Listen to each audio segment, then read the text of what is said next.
Hello guys, ये है गुरुत्वाकर्षण की शॉर्ट नोट्स। हम जब एग्ज़ाम देने जाते हैं तो हम पूरी थ्योरी नहीं पढ़ सकते हैं। उसके लिए हमको एक शॉर्ट नोट्स की ज़रूरत होती है, जिससे हम कम से कम टाइम पे अपनी पूरा रिवीजन कर सकें और अपने क्वेश्चन के अच्छी तरह से प्रैक्टिस कर सकें।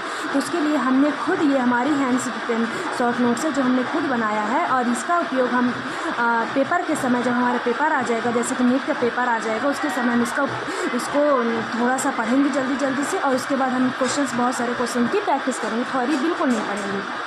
तो आप लोग भी इसको एग्ज़ाम देने से पहले एक बार ज़रूर देखना है। तो इसमें क्या है, गुरुत्वाकर्षण, हम इसको ग्रेविटेशन का एक चैप्टर लेकर चल रहे हैं, जिसमें से गुरुत्वाकर्षण का नियम दिया गया है, जो हमारे पास F बराबर G(m1m2/r²) है। G क्या है, सर्वाधिक गुरुत्वीय नेतांक है, और G का मान हमारे पास होता है 6.67 × 10⁻11 न्यूटन मीटर स्क्वायर पर kg²।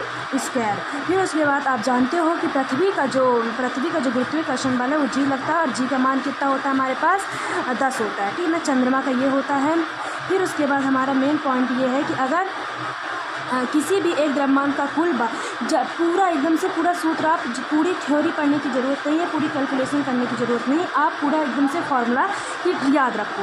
किसी भी एक चंद्रमा का कुल बल क्या हो जाता है, F नेट बराबर इतना हो जाता है। केंद्र पर रखे M का द्रव्यमान, कुल M का द्रव्यमान इतना हो जाता है। गुरुत्वीय त्वरण का ये फॉर्मूला होता है, और इसमें ये सब मान आपको याद रखने पड़ते हैं, ये मान सब याद रखने पड़ते हैं। तो आपको ये गुरुत्वीय त्वरण के सारे मान आप याद रखोगे। उसके बाद अब हम आते हैं कि पृथ्वी की सतह से h ऊंचाई पर G का मान क्या होता है। तो अगर आप अधिक ऊंचाई पे जा रहे हो तो हमारा ये मान हो जाएगा, कम ऊंचाई पे जा रहे हो तो ये फार्मूला हो जाएगा। डायरेक्ट फार्मूला लगाओ, आंसर निकालो।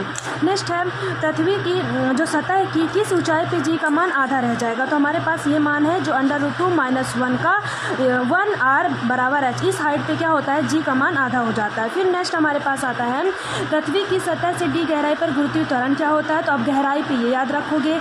पृथ्वी के केंद्र पर गुरुत्वीय त्वरण का मान होगा, क्या हो जाता है। तो सुन याद रखना कि डायरेक्ट क्वेश्चन है कि पृथ्वी के केंद्र पर गुरुत्वीय त्वरण का मान होगा, तो आप पूरी कैलकुलेशन करने कब तक बैठोगे, इतना टाइम पेपर में नहीं होता है, तो इसीलिए आप डायरेक्ट याद रखो कि शून्य होगा। फिर उसके बाद आता है कि पृथ्वी के घूर्णन का G का प्रभाव क्या होता है, तो बराबर होता है। उसके बाद विषुवत रेखा पर ये रखना, और ये याद रखना कि जब विषुवत रेखा से ध्रुव की ओर जाओगे तो G का मान क्या होता है, बढ़ता है, लेकिन जब ध्रुव से आप विषुवत रेखा की ओर आओगे तो G का मान घटता है, ठीक है ना। उसके बाद हम आते हैं, हमने बहुत सारे चैप्टर 11 के सारे चैप्टर के शॉर्ट नोट्स बना लिए हैं, अगर आपको चाहिए तो आप कमेंट में बताइएगा। फिर गुरुत्वीय हमारे पास आ जाता है गुरुत्वीय क्षेत्र के लिए फॉर्मूला हो गया है। फिर आता है पृथ्वी के केंद्र R दूरी पे मान, तो आप ये याद रखोगे डायरेक्ट, ठीक है ना। फिर आप याद रखना कि अगर हमारे पास कैपिटल R बड़ा है, स्मॉल r छोटा है, तो क्या होगा। उसके लिए ग्राफ ये बहुत इंपॉर्टेंट रखता है। ग्राफ डायरेक्ट पेपर क्वेश्चन में आ सकता है, ठीक है ना। क्वेश्चन पेपर में डायरेक्ट ग्राफ इसी प्रकार से एटलीस्ट आ जाते हैं। फिर आता है हमारे पास गुरुत्वीय स्थितिज ऊर्जा, ये हमको याद रखना है। पलायन वेग याद रखना, और याद रखना जो गुरुत्वीय स्थितिज ऊर्जा होती है, ये हमारे पास जो 12th का पहला चैप्टर है विद्युत क्षेत्र वाला, उसमें ये डायरेक्ट ये फॉर्मूला आता है, तो आप इससे उनको रिलेट कर सकते हो। फिर बाकी ये जो छोटी चीज़ें आप इसको याद रखना, पलायन वेग याद रखना, ठीक है ना। तो ये छोटी चीज़ है, ये हमारे पास, ये आप याद रखोगे। गतिज ऊर्जा आप याद रखोगे, ये सारे मान आपको याद रखना है। गुरुत्वीय विभव याद रखना है आपको, है ना।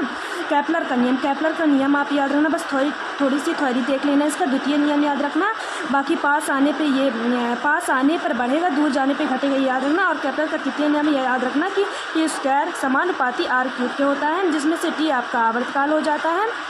बस आपको यही याद रखना है, और बस इतनी ही हमारी शॉर्ट नोट्स है। अगर आप चैप्टर वाइज देखोगे तो बहुत ही थोड़ा सा बड़ा चैप्टर हो जाता है, बट अगर आप शॉर्ट नोट के हिसाब से देखोगे तो ये छोटा चैप्टर हो जाता है। तो आप पेपर के समय इस वीडियो को देख के, इस शॉर्ट नोट्स का उपयोग करके आप क्वेश्चन लगा सकते हो। डायरेक्ट क्वेश्चन देखो, फॉर्मूला याद करो और उसमें अप्लाई कर दो। तो यह रही आपकी वीडियो। अगर आपको इसी प्रकार से और वीडियो चाहिए, हमने पूरी 11 की बना के रखी है, तो आप ज़रूर बताइएगा। हम इस प्रकार से आप देख सकते हैं कि हमने पूरी 11 की बना के रखी हुई है। हमने बनाया है, ये देखिए, हमने बेसिक मैथमेटिक्स का बना के रखा, हमने सदिश का बना के रखना, 11 के सारे चैप्टर के हमने पूरे विमीय सूत्र बना के रखे। अगर आपको चाहिए तो आप ज़रूर बताइएगा, और हम आपको ये वीडियो ज़रूर अपलोड करके देंगे। Okay, bye.